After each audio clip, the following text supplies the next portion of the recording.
Hello and welcome to my channel, where I talk about everything comic book related, from superheroes to independent titles and everything in between. Today I'll be talking about one of my favorite characters, Daredevil, from his origins to the best stories, writers, and artists, everything that has made the character so popular and beloved today. If you enjoy the content, please like and subscribe. And so, let's begin. Matt Murdock, or Daredevil, first appeared in Daredevil #1 in 1964 and was created by Stan Lee and artist Bill Everett with some input by Jack Kirby. The first issue covers his origins and justice for his father's death. Matt and his father lived in Hell's Kitchen, New York City, where his father worked as a boxer and went by the name Battling Jack Murdock. Jack always wanted a better life for Matt than the one he had. So instead of boxing or sports, he would make Matt study constantly, hoping he would one day make something out of himself. One day, while Matt was walking home from the library, he gets in a truck accident while trying to save a blind man, and a radioactive chemical that the truck was carrying spills and gets in his eyes. He was blinded by the incident, but something happened. He noticed all his other senses were heightened to a superhuman level. A couple years after the incident, Matt starts law school, where he meets his future best friend and partner Foggy Nelson. One night, both of them attend one of Battling Jack's matches. Jack is told by the mobsters he works for to throw the fight, but he thought to himself, I want to make my son proud just one time. So he wins the fight, but is killed by the mobsters he works for. Obviously distraught, Matt couldn't concentrate on law or anything else until the murderers were brought to justice. But not wanting to break the promise he made to his father to use his mind instead of his fist, he created a new persona. This new persona was called Daredevil. So he starts investigating and ends up linking the murders back to his father's manager, the Fixer. After a long chase, Daredevil finally brings him to justice. Also, while all this is going on, Matt has started a law practice with his friend Foggy Nelson. And we meet another important character to the future of the Daredevil stories, their assistant, Karen Page. Now that I've covered the first issue, there are still a few more key issues in Stan Lee's run. First, issue 5. A new artist was brought on named Wallace Wood, and he made a small but important change to Daredevil costume, the second D to Daredevil's chest. But in issue 7, during a fight with Namor, he introduced the red suit that he's still known for to this day. Now, these early stories don't introduce the most iconic villains and storylines Daredevil is known for, but in my opinion, they are still worth reading, because they are just fun, and some of the later issues have gorgeous art, from John Romita Sr. and Gene Colan, so yeah, you should check them out. Now, moving on to a story I actually had never read until I started making this video, but it's pretty significant to Daredevil's history and introduced one of his most popular partnerships.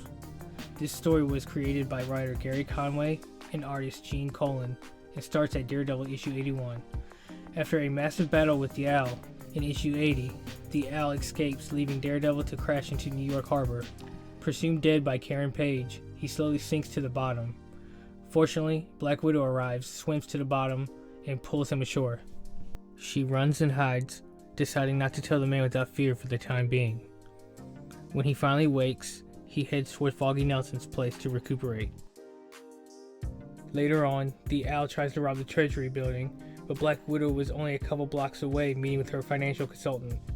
She hears an explosion and heads out to confront the Owl, but she is outnumbered and the Owl gets the upper hand.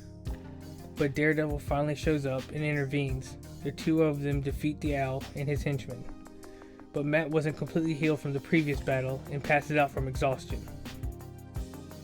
This issue begins a long and sometimes romantic relationship between the two. They even end up moving to San Francisco and living together, and for a while, the Daredevil comic actually gets changed to Daredevil and Black Widow. But I don't want to spoil too much, because I want people to read and enjoy these stories as much as I do. We will probably be revisiting Black Widow later though, because they just have so much history. But for now, I want to move on to the Man Without Fear's most popular and daily ongoing rivalries. It all begins in issue 131, written by Marv Wolfman and drawn by artists John Romita Sr., Bob Brown, and Klaus Janson. While looking into a slumlord for a case, Matt hears a news reporter on the radio that a murder had happened in a building nearby, so he suits up and decides to investigate. While looking for clues, a reporter from the Daily Bugle approaches him with info about the killer. He tells Daredevil that he's an expert marksman that can turn anything into a weapon, and extorts high-profile people for money. Sometimes he kills them even if they pay to incite fear into his potential future targets. The man's name is Bullseye. This gave Daredevil enough of a start to maybe find where this guy is. Then, while leaving the Daily Bugle, he hears something whoosh by him, realizing really quick that it was a grenade. Having only seconds to dodge, he barely escapes with his life. He pulls himself together and heads down to the street, where the culprit awaits him. A fight ensues, and Daredevil finds out how deadly Bullseye really is. Using only garbage as a weapon, each piece is like a missile, and Daredevil can't dodge fast enough.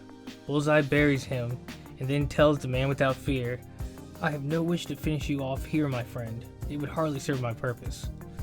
Daredevil thought to himself that he's baiting me. He wants me to follow him. He decides to play along, and Bullseye leads him to a circus, wanting an audience to see him defeat the man without fear. The fight starts, but you have to remember that Matt uses radar basically to see, and there were too many people at the circus. Too many heartbeats for him to focus on Bullseye's movements. Continued in issue 132, Daredevil tries to lure him outside and away from the people, but Bullseye is too fast and Daredevil is still injured from the previous battle. So he slams him into the ground, tries to trample him with an elephant, and then fires a human cannonball at him. This battle is insane to say the least. Feeling the crowd is getting bored and accomplishing what he set out to do, Bullseye escapes, causing a commotion in the process. Obviously feeling defeated and having no idea where Bullseye is headed next, Matt heads home and is greeted by his girlfriend Heather Glenn. They decide to head to dinner, but a few blocks away from the restaurant, Bullseye has found another rich couple to extort money from. Because of Matt's super senses, he hears Bullseye's gunfire, quickly heading out in the direction it came from, and just in the nick of time, he crashes through the window, hitting Bullseye from behind. Without all the people around like last time, Matt can finally focus and has the upper hand, and after a fierce third battle, Bullseye is finally taken down, and thus begins a rivalry that's still going on to this day. After that first encounter, Bullseye becomes obsessed with Daredevil, which I will cover and go into more detail when I make my Bullseye video. Now, Marv Wolfman's run on Daredevil is pretty important, and I recommend checking it out, because unlike previous iterations, Wolfman really grounds the character and paves the way for Frank Miller's critically acclaimed reworking of Daredevil across a series of multiple runs, ignoring previous continuity. This era redefined the character and shaped a darker, grittier version, making him more of an anti-hero. Also adding incredible new heroes and villains with deep ties to the character's origins, like his blind mentor Stick or the very popular love interest Elektra, who is still a big part of Daredevil's storyline to this day, and has had multiple comic runs herself. Also, Miller evolved characters already established, adding depth and solidifying them as A-lister villains. This includes a certain marksman, expanding on his obsession and rivalry with the Devil of Hell's Kitchen. Also including Spider-Man villain the Kingpin, evolving him into one of the most formidable and recognizable crime lords in the Marvel Universe. Frank Miller's Daredevil stories are the best in Daredevil's history, and have inspired many writers over the years, and in my opinion, the best thing he has ever written. The way Miller pulls you in and makes you care for these characters and story is why I love comics. They have flaws, they make mistakes. They aren't perfect, which makes them feel so real and the stakes so high. It makes you wonder if the good guy will actually win or not, and that's what makes a great story. I don't know if I can do these stories justice, but I will try to hit a few key points. Starting with issue 168, written by Frank Miller and drawn by Klaus Janson. This is the first appearance of Elektra. While hunting for a murder witness, Daredevil is struck in the back of the head and then kicked in the face by a mysterious figure. Before losing consciousness, he hears a weapon strike a wall, and then a voice saying, "There is a bounty on the head of the man you are looking for." But the voice sounds so familiar to him, like someone from his past. Cut to a flashback of 19-year-old Matt and Foggy in college.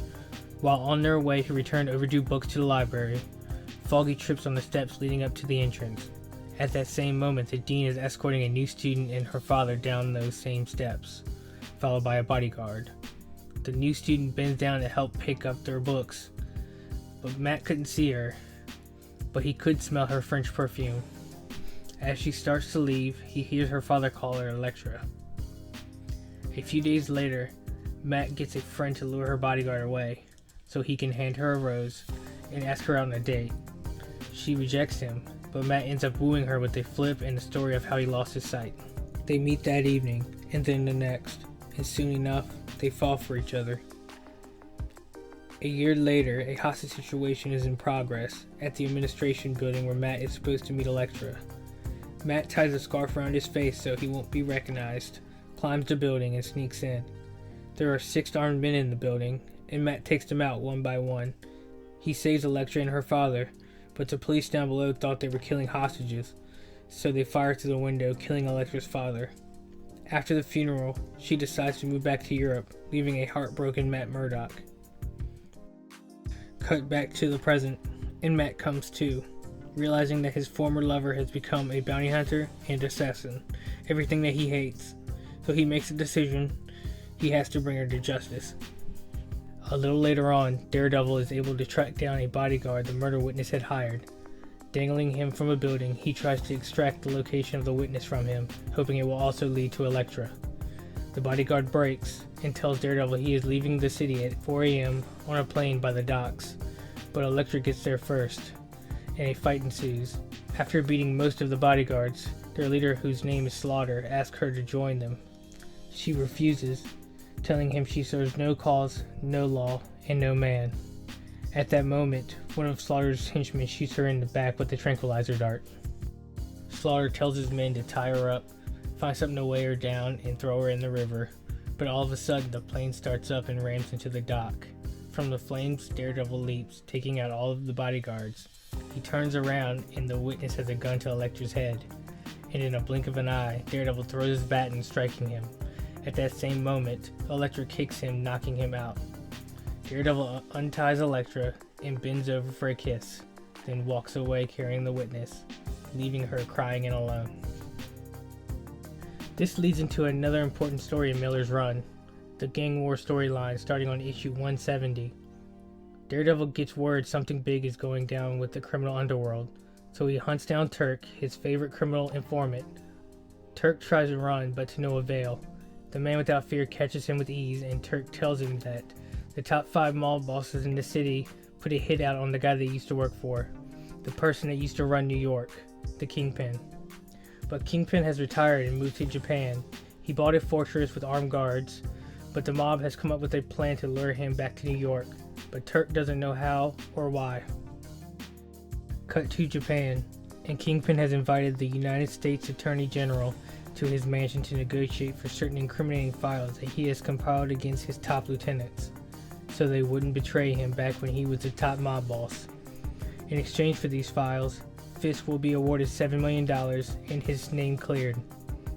Vanessa, his wife, decides they will need legal representation in the negotiations, so she flies to New York and meets with Matt and Foggy.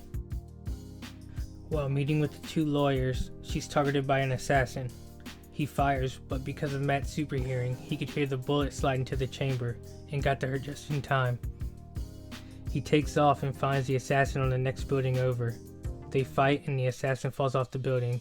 Daredevil catches him, but the assassin burns to the rope by mistake with a flamethrower and falls to his death.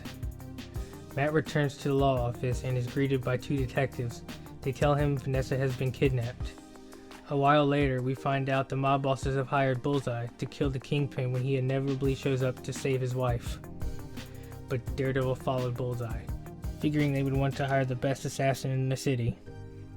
The battle ensues and Daredevil is kicked out of a window. While falling, he unsheaths his baton, firing it and catching it on the side of the building, saving himself. But Bullseye shoots the cord and Daredevil falls. Continued in issue 171, the man without fear wakes in the back of a dump truck and heads home, hoping to get a few hours of sleep. Around the same time, Kingpin arrives in New York. And later that night, Matt goes undercover in a bar hoping somebody will lead him to Kingpin. He starts to ask around, but ends up starting a fight, and soon the whole bar erupts in chaos. Until Matt's old pal Turk pulls a gun and tells Matt he will take him to Kingpin. Turk leads him down into the sewer, and they walk until they get to a dead end. Turk knocks on the wall and it slides open.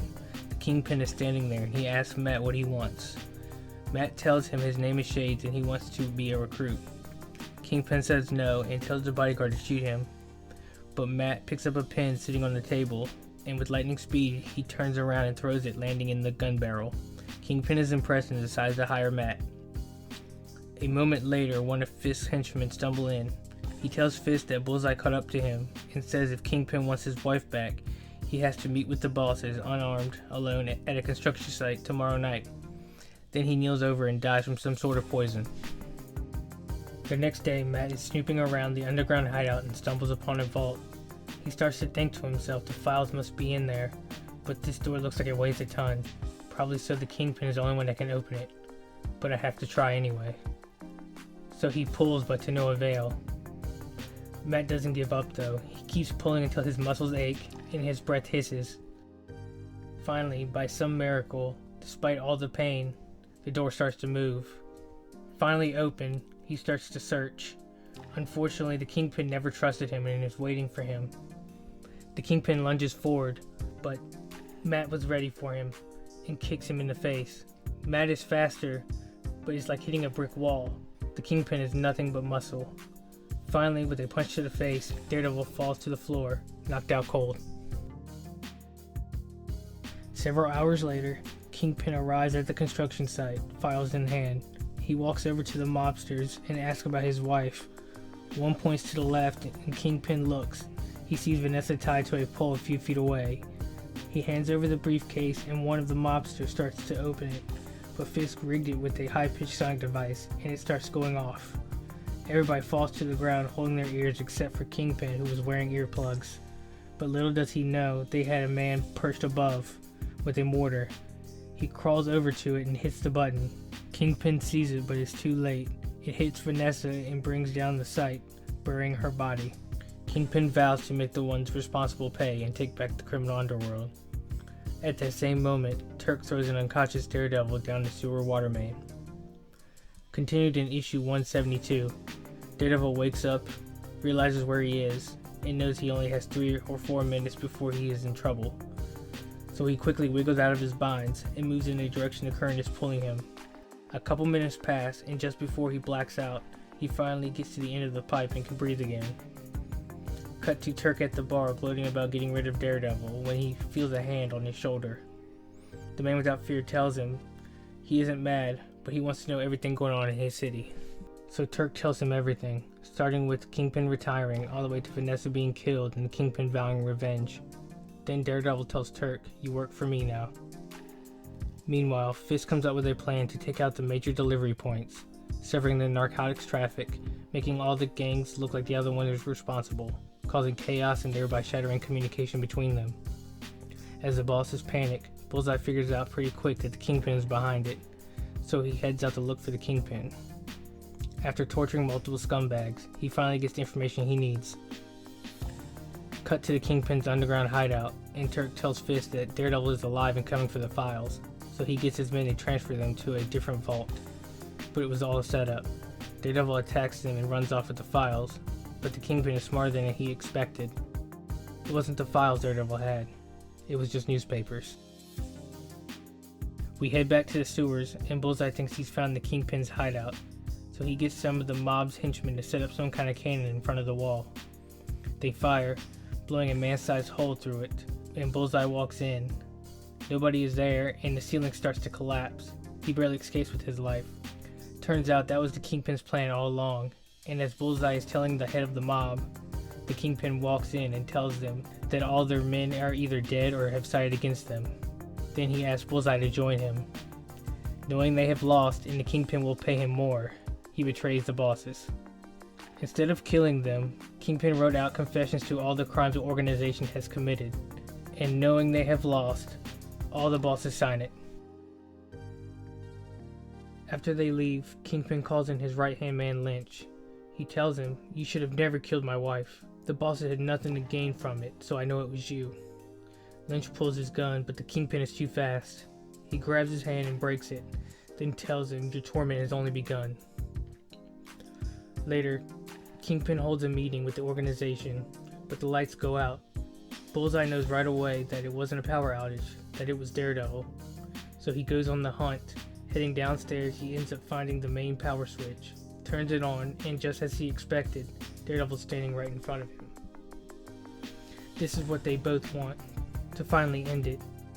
Daredevil still feels guilty because in an earlier issue, he had saved Bullseye's life. Even though he wanted him dead, he knew Bullseye would just kill again, but he couldn't let him die, so he needs to correct it. Finally, take him out for good, even if he dies in the process. They have an epic, brutal brawl, and just as they are about to kill each other, the Kingpin and his henchmen enter, guns drawn.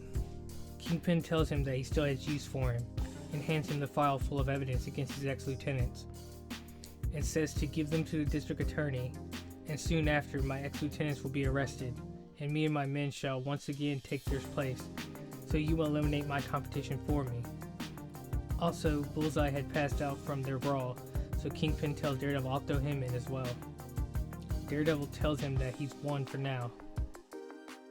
Through this 3-issue story, Miller sets up Bullseye as one of Daredevil's biggest threats, and the Kingpin as his archenemy. He inspired later writers like Ed Brubaker, Brian Michael Bendis, and even Kevin Smith to expand and deepen the feuds between these characters. If it wasn't for Miller, who knows where these villains or even Daredevil would be today. I can go on forever about Frank Miller's Daredevil, from his introduction to the Hand in issue 174, to the big epic battle between Bullseye and Elektra in issue 181, to making Catholicism a core part of Daredevil's identity, to reintroducing the Punisher in issue 181 through 184. And how could I forget his 2 miniseries, The Man Without Fear and Born Again. He added so much to this character, making him one of my favorite. The little I have covered is really only just a taste, and like I said before, I really don't want to spoil anything for the people who haven't read these stories. I highly recommend them, and I promise you won't be disappointed. This concludes part 1 of the history of Daredevil. I spent a lot of time on this, but I had so much fun making it and reading new stories. Also rereading a few. Comics really are my happy place, and has been since I was a kid. I really hope you guys enjoy this, and maybe inspired a few of you to go read some of these stories. Thank you all, and don't forget to like and subscribe.